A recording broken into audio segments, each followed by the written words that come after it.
Hey everybody, this is my very first YouTube video. I'm a little nervous because this is really way outside of my comfort zone. In fact, you can't even see my comfort zone from here. So what I'm going to talk about is my tower garden because I love my tower garden. I got this last year. This is my second season growing, and as you can see there's some plants already growing on there and I love it, so I want to share it and let you know how easy it is to have a tower garden and how little space it takes up when you do have one. This is where I have my tower garden right now, although when I set up for this video today I realized I really need to be more in the sun, so I'm probably going to end up moving it. But this is where it is today, and let me show you how everything starts. So this is what you get with your tower garden when it comes. The rock wool, seeds, vermiculite. You put it all in here in these little holes, put your seeds in there, and then you just leave it alone with some water in your tray, 3/4 full, and you just leave it alone and check the water occasionally, and eventually within just a week sometimes you have little seedlings coming up. I don't have anything planted in here right now because I already have my plants growing in the tower, but that's how it starts. So what you can see here is I have some arugula up here at the top. This is my lettuce, which is a little wilty looking, but it's starting to come back.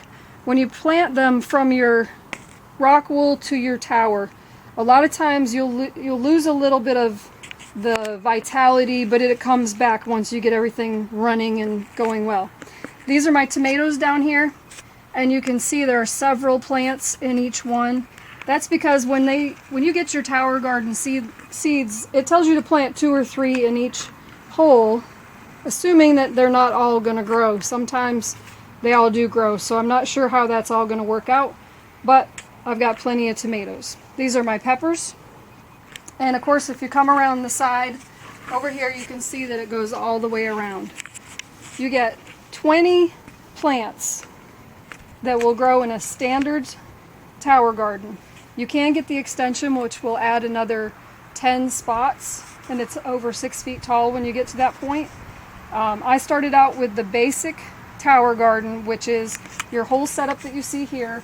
The timer that comes with it, you have to set that for the water to turn on and off. There's a pump inside, and I was hoping it was going to turn on while we're doing this video so I can show you how it actually works. But if you come over here and look inside the top, look at that, perfect timing. Oh, I thought it was going to turn on. So the water comes up through this hole here, and it runs around in here into these little holes, and then it runs down inside onto the roots of all the plants in these little containers. So it's really, really very simple. The most time that it takes you is when you set up your tower garden. You have to put it together because obviously it comes in pieces, and then you put your water in it and you add your minerals, and then you have to check your pH because the pH is important. If you don't get your pH right, your plants will not grow right. It comes with this kit. You have your pH testing kit. You have your pH plus and minus base for you to use to change your pH if it gets out of whack. And you also have, I laminated mine so it wouldn't keep getting wet. You also have a tester that tells you once you test it, and I'm going to show you how to do that, where you lie on this chart. I try to keep mine at 6.0 or 5.5. We're going to check it and see exactly where it is right now. So it's very simple. Oh, and I also wanted to mention, if you can see how much water is in there. I filled this a week ago. You really don't have to check your water often when it's cool. In the summertime, when it's very hot, it will use up a lot more water and you'll have to add more water more frequently. So what you do is you get 5 milliliters of water. Doesn't have to be perfect, but try to get close. You get your 5 milliliters of water, and then you do 5 drops of your pH solution. You can see it's already turning green there. Give it a little shake, and then you set it on your chart, see where it's at. As you can see, it's a little closer to 6.0, maybe. It's really a little bit hard to tell in this light, but it's right around 6.0. It could actually come down a little tiny bit. Some plants like the pH a little higher, some like the plants a little lower, so you have to kind of feel it out and see how much pH you really need. Our water tends to be very low pH, so I had to add some pH plus to bring it up to where it needed to be, but that process really is not that difficult. But it is what takes the most time. Getting your water and your minerals right is the most time-consuming part of the whole deal. So what I do is I check my pH about once a week, and I check my water once a week when it's cool out, every other day when it's hot out, because deep in the summer last year, I think I was putting water in it about every other day because it will use up a lot. You can actually go on vacation. If you make sure that it's full, you can usually go on vacation for a week as long as it's not really super hot in the summertime. You don't have to fool with it. There's no weeds.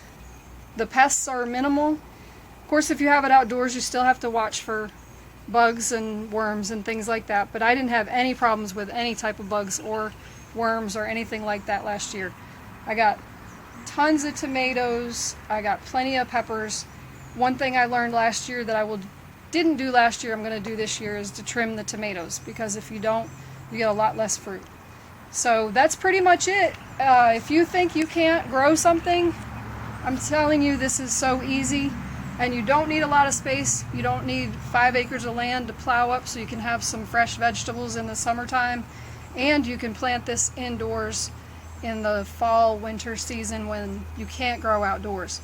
One recommendation I would make is, if you want to buy a tower garden and you think there's a possibility that you might use it indoors, I suggest getting your lights when you buy the tower garden, because this is so simple. You can pay for it for a year. It's only $48 a month for a year, and it's paid off, and you never have to pay anything for it ever again, other than sometimes you have to buy the minerals or the pH. And if you get everything at once, it all goes on the payment plan. It'll be a little bit more than that because I didn't get the lights. But if you buy everything separately, you can't do that on a payment plan. It has to be paid up front. So that's pretty much it. If you're interested and you think you would like it, you can check my website. It's m-t4.towergarden.com. And if somebody showed you this video, get in touch with them and they may have a website of their own. Thanks for watching my first YouTube video.